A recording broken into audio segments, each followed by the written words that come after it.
Assalamualaikum warahmatullahi wabarakatuh. Salam S3, senyum, sehat, semangat.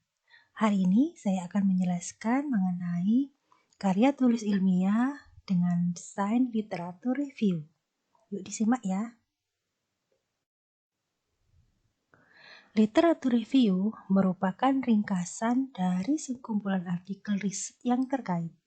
Peneliti di sini bertugas menseleksi informasi dari artikel, kemudian mengorganisasikan dan mengintegrasikan ke dalam justifikasi yang logis. Peneliti mengkompilasi penelitian sebelumnya dengan tujuan untuk mengidentifikasi research gap antar penelitian-penelitian sebelumnya. Jenis-jenis review antara lain traditional review, narrative review, argumentatif, systematic review, literatur review, dan scoping review. Nah, untuk hari ini kita fokusnya pada literatur review yang merupakan uraian dari teori, temuan, dan artikel penelitian lainnya untuk dijadikan landasan kegiatan penelitian.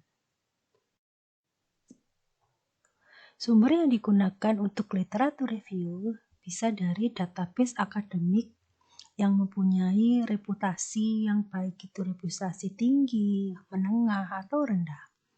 Untuk reputasi tinggi misalnya terindeks Scopus atau WOS ya, Web of Science atau Sinta 1-2.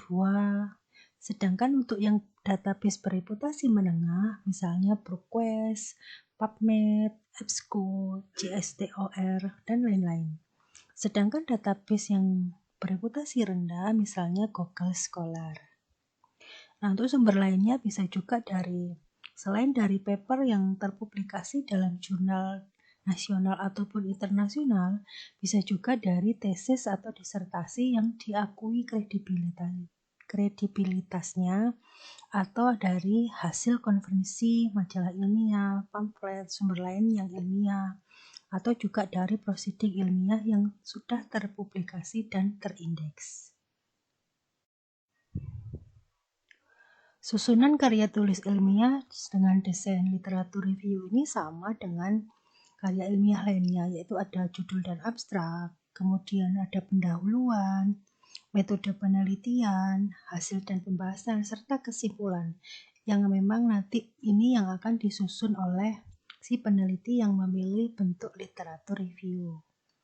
Untuk judul dan abstrak di sini berisi tentang background, objektif atau tujuan aim dari penelitian, kemudian desain, sumber datanya, kemudian metode yang direview, hasilnya bagaimana, kesimpulannya juga bagaimana, dan mencari kata kunci dari MES. Biasanya ada di PubMed atau master istilahnya. Kemudian untuk pendahuluan biasanya mengikuti susunan MSKS, yaitu masalah, skala, kronologi, dan solusi. Dengan pada akhir dari latar belakang itu ditulisi tentang objektif atau tujuan dari review. Kemudian untuk metode penelitiannya ini melakukan pencarian literatur yang sesuai dengan kriteria inklusi dan eksklusi, kemudian melakukan seleksi studi dan penilaian kualitas dari artikel yang sesuai dengan topik penulisan ini dengan menilai menggunakan GPI Critical Appraisal. Kemudian untuk hasil dan pembahasan, ini harus relevan dengan tujuan. Hasil disampaikan dalam tabel dan rangkuman artikel. Pembahasan berisikan tentang FTO, yaitu fakta, teori, dan opini. Untuk kesimpulan, ini berbentuk kalimat ya, bukan pertanyaan. Disampaikan dalam narasi dan bukan merupakan poin-poin. Berikut ini merupakan contoh dari abstrak literatur review. Jadi sama ya, ada introduction, kemudian metode yang digunakan apa, kemudian hasilnya bagaimana, kemudian kesimpulan dan kata kunci. Nah, untuk yang membedakan dengan penelitian studi kasus atau yang lainnya, ini untuk metode akan dijelaskan bagaimana literatur review itu pada saat mencari literatur review menggunakan misalnya PubMed itu ditemukan database-nya dari mana saja. Itu dijelaskan di bagian metode. Kemudian untuk bagian result juga sesuai dengan artikel yang sudah ditemukan atau sesuai tema yang sudah dipilih.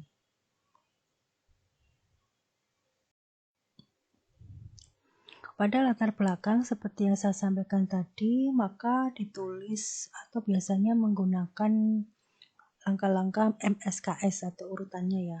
Mulai dari masalah, kemudian skala masalah, kronologi, dan solusi. Nah, untuk masalah di sini yang harus ditulis adalah masalah dan fenomena yang harus dikali. Perlu dijustifikasi mengapa literatur review ini diperlukan dan ditutup dengan problem statement. Kemudian untuk skala masalah di sini mengerucut pada skala yang besar hingga yang terkecil serta dampaknya. Kemudian untuk kronologi masalah, perjelas apa faktor penyebab, kemudian berikan studi-studi yang menguatkan atau artikel-artikel penelitian yang mendukung gitu ya untuk penentuan urgensi dari masalah. Dan solusi di sini jelaskan atau kemukakan solusi yang akan diberikan oleh penulis dalam literatur review. Nah, di pendahuluan selain latar belakang juga ada rumusan masalah sesuai dengan literatur review serta tujuan. Untuk pencarian literatur review minimal menggunakan 3 database akademik. Tadi yang terindeks atau bereputasi tadi ya, tinggi, sedang, rendah itu harus ada semua. Jadi misalnya tidak menggunakan misalnya Google Scholar semua ya, tapi harus ada yang bereputasi tinggi atau bereputasi menengah. Kemudian untuk artikelnya, pilihlah artikel sebaiknya 5 tahun terakhir, misalnya sekarang tahun 2022, maka bisa menggunakan artikel tahun 2017 ke atas. Nah, untuk kata kunci disesuaikan dengan tema atau isu utama yang akan dibahas di dalam literatur review tersebut. Kemudian menentukan kriteria inklusi dan eksklusi. Nah, untuk menentukan kriteria inklusi dan eksklusi ini harus detail dan jelas, meliputi jenis studinya apa, misalnya eksperimental atau non-eksperimental, kuasi eksperimental, kemudian bahasa yang digunakan. Kemudian selanjutnya untuk seleksi studi dan penilaian kualitas, ini menggunakan screening abstrak dan diikuti dengan screening teks lengkap dengan memperhatikan relevansi dari studi. Ini bisa kalau menggunakan Mendeley atau menggunakan Zotero itu bisa langsung bisa mendeteksi apakah artikel yang ditemukan tadi hanya abstraknya saja atau full text. Nah, itu baru nanti dilihat di sortir satu-satu apakah memenuhi dengan kriteria inklusi atau eksklusi yang sudah ditentukan oleh peneliti. Pencarian literatur review tadi bisa menggunakan database ya, bermacam-macam database yang bisa digunakan. Bisa Scopus, bisa PubMed, bisa Science Direct, bisa JINAHL atau ProQuest atau yang lainnya banyak. Bisa Perpusnas juga bisa data dari Riskesdas juga bisa data dari jurnal-jurnal yang terindeks Sinta 1, 2 itu juga bisa. Kemudian untuk menentukan kata kuncinya biasanya menggunakan MES atau Medical Subject Heading.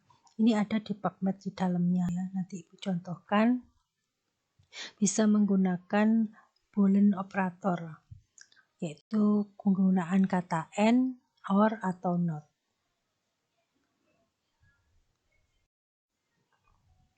Berikut ini merupakan contoh penulisan dari strategi pencarian literatur.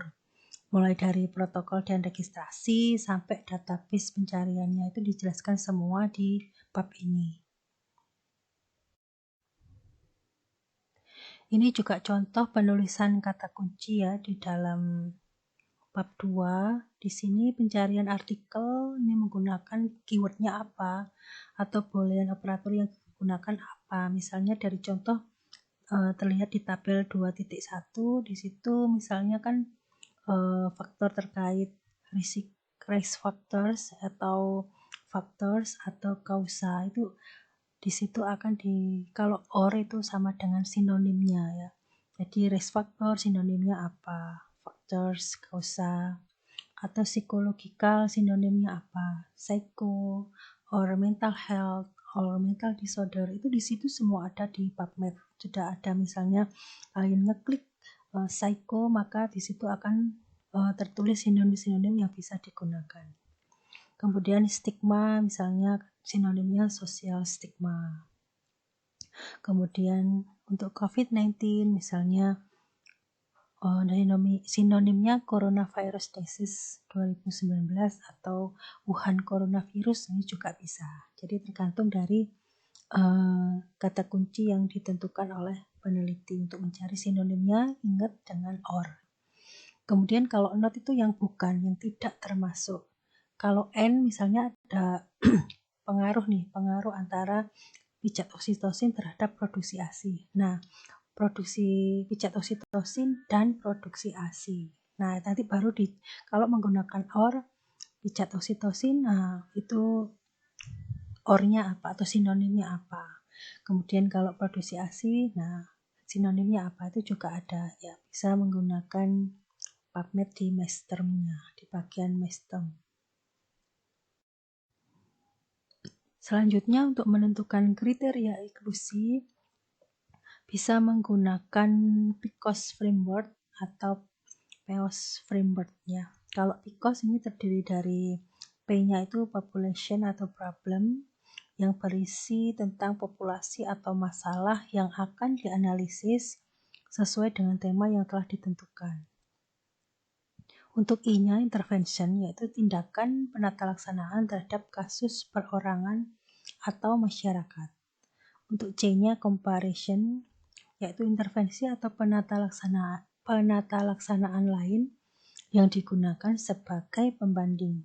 Untuk O-nya outcome, yaitu hasil atau luaran yang diperoleh dari studi pendahuluan atau studi terdahulu yang sesuai dengan tema yang ditentukan dalam literatur review.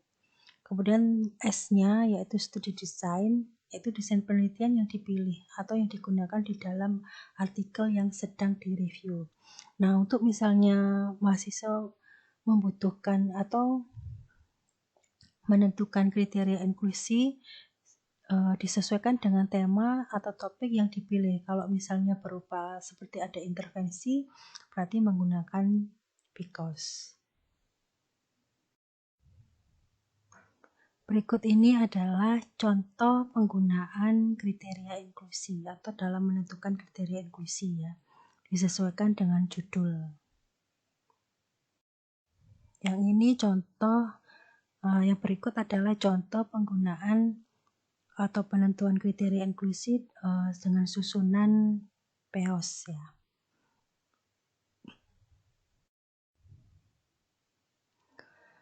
Kemudian hasil pencarian dan seleksi studi dituliskan seperti contoh berikut. Jadi ditulis mulai dari awal mendapatkan berapa artikel, kemudian dilakukan excluded ya, atau dikeluarkan berapa artikel, sehingga nanti sampai terakhir ketemu berapa artikel yang akan dilakukan literatur review. Penulisan seleksi studi dan penilaian kualitas bisa menggunakan prisma atau diagram prisma ya. Jadi ada susunan urutannya seperti ini. Jadi misalnya di sini tertulis mendapatkan artikel dari database Scopus, PubMed, Science Direct, JINAHL, dan ProQuest ini ada 259. Kemudian ada duplikat. Nah, ternyata ada duplikat ya yang harus di-exclude. Nah, ini ketemu ternyata yang di-exclude sampai 207. Di sini ada uraiannya. Mulai dari partisipannya bagaimana, interventionnya, kemudian outcome-nya itu yang dinilai. Nah, akhirnya ketemu dari 259 ternyata 207 yang di-exclude. Nah, maka tersisa 52 artikel yang akan dilakukan screening. Kemudian dilakukan di-exclude lagi, tadi sama ya, mulai dari partisipan. Jadi dibaca satu-satu, dilihat partisipannya bagaimana, intervensinya, outcome-nya, kemudian ternyata ada exclude lagi 41 artikel, sehingga tersisa yang terakhir ada 11 artikel. Nah, kemudian 11 artikel inilah yang akan dilakukan review. Selanjutnya melakukan penilaian dengan GPI Critical Appraisal dari artikel yang sudah ditentukan tadi, yang sudah di-exclude tadi ya. Kan tadi contohnya misalnya ketemu 11 artikel. Nah, dari 11 itu dilihat desainnya, apakah menggunakan kuasi eksperimental, ataukah menggunakan yang lain misalnya kualitatif atau yang lain. Nah, bisa menggunakan ini. Jadi kalau di sini contoh yang GPI Critical Appraiser dengan kuasi eksperimental.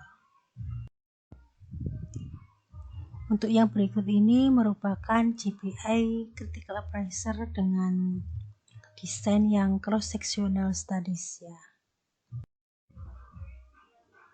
Yang berikut ini GPI Critical Appraiser untuk qualitative research ya, jadi penelitian yang kualitatif menggunakan format ini.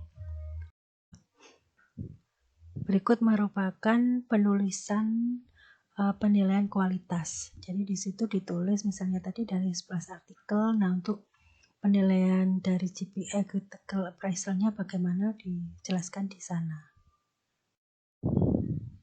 Berikut merupakan contoh penulisan tabel hasil pencarian literatur review. Jadi dimulai dengan bahasanya yang digunakan bahasa apa, kemudian tahun berapa artikelnya, kemudian database yang digunakan apa, kemudian ada berapa artikel, kemudian yang dilakukan review ada berapa, dari Prisma ya, dari Prisma atau diagram Prisma tadi. Kemudian desainnya apa, apakah cross-sectional atau eksperimen atau kuasi eksperimental atau yang lain. Jadi dijelaskan di tabel ini. Untuk tabel-tabel tadi bisa dimasukkan di lampiran ya biasanya.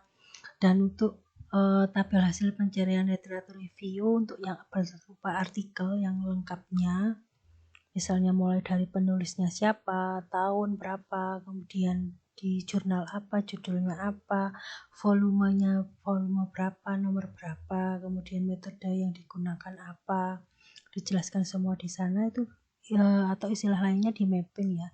Itu bisa masuk di bab 2-nya atau bisa juga di lampiran. Pada bab 4 sama seperti penelitian yang desain lain yang selain literatur review, ada penjelasan mengenai fakta, kemudian teori bagaimana, dan opini dari peneliti. Demikian juga dengan literatur review, jadi semuanya sama ya, atau disingkat FTO biasanya. Untuk kesimpulan biasanya berupa kalimat subjek, predikat, objek, atau keterangan ya, bukan pernyataan. Kemudian jawaban dominan atau terbanyak dari rumusan masalah dan tujuan penelitiannya. Kemudian menjabarkan intervensi yang terbaik di antara semua artikel yang sudah ditemukan tadi. Jadi misalnya tadi contohnya kan, misalnya judulnya pengaruh pijat oksitosin terhadap produksi ASI. Nah, misalnya ditemukan 11 artikel. Dari 11 artikel itu ternyata yang paling tinggi untuk produksi ASI-nya yang mana? Intervensi yang berapa lama misalnya, atau frekuensinya atau durasinya berapa lama. Nah, itu dijelaskan di kesimpulan ini. Baik, demikian tadi penjelasan mengenai literatur review. Semoga bisa dimengerti dan bermanfaat. Terima kasih, saya akhiri. Wassalamualaikum warahmatullahi wabarakatuh. Salam S3, senyum, sehat, semangat.